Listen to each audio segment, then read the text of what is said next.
नमस्कार मंडळी, स्वागत आहे तुमचं माझ्या यूट्यूब चॅनलवर. तर आज आपण बनवणार आहे ढोकळा. तर तुम्ही बघू शकता की आपण असा एक ढोकळा बनवणार. त्याच्यासाठी मी घेतलेलं आहे बेसन. मी हे 2 मोठे कप बेसन घेतलेलं आहे.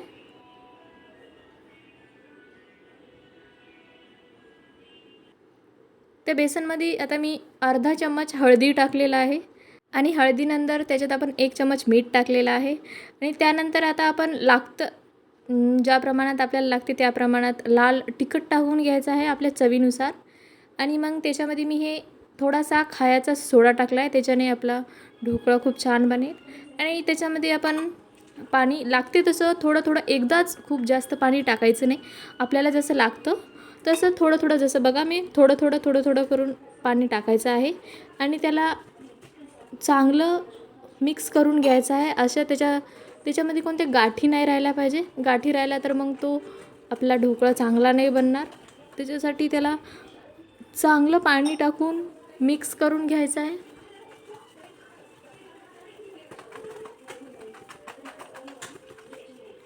आणि त्याच्यानंतर बघा मी याच्यात अर्धा लिंबू पिळून घातलेला आहे. अर्धा लिंबू त्याला चांगलं पिळून त्याच्यात मी घातलेला आहे.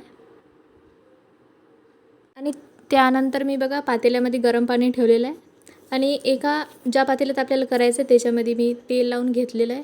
आणि याच्यामध्ये मी आता थोडासा रवा ॲड करत आहे. थोडासा त्याच्यात रवा ॲड करायचा आहे. बघा मी जेवढा बेसन घेतला होता त्याच्या खूप कोरभर प्रमाणात रवा ॲड केलेला आहे. तर त्याला पण आपण चांगलं मिक्स करून घ्यायचं आहे.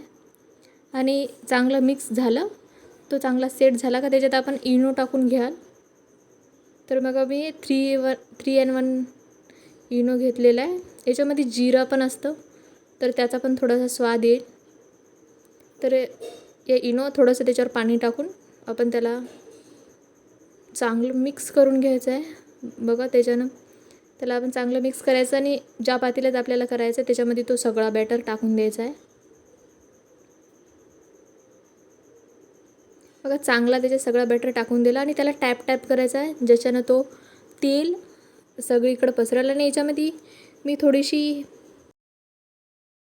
पाण्यामध्ये चिंच पण टाकलेली आहे, ज्याच्यानं आपला पातेला पण खराब होणार नाही. आणि आता मला झाकून ठेवलं आहे आणि आता आपण तडक्याची तयारी करूया.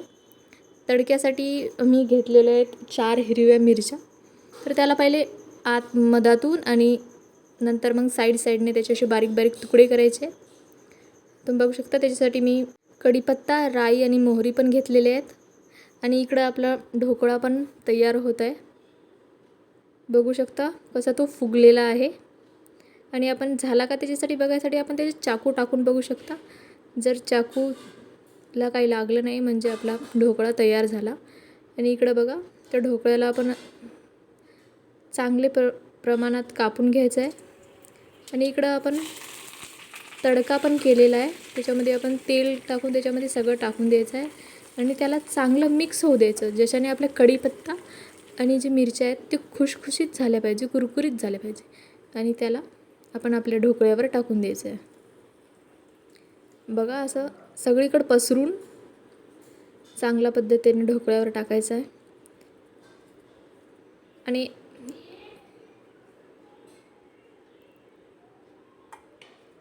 बघा सगळीकडे टाकून घेतलेला आहे. आणि हे बघा आपला स्पॉन्जी एकदम ढोकळा झालेला आहे आणि तो यरीच तुटत आहे चम्मचनं. बघू शकता. जर तुम्हाला व्हिडिओ चांगला वाटला तर लाईक, शेअर आणि सबस्क्राईब. थँक्यू.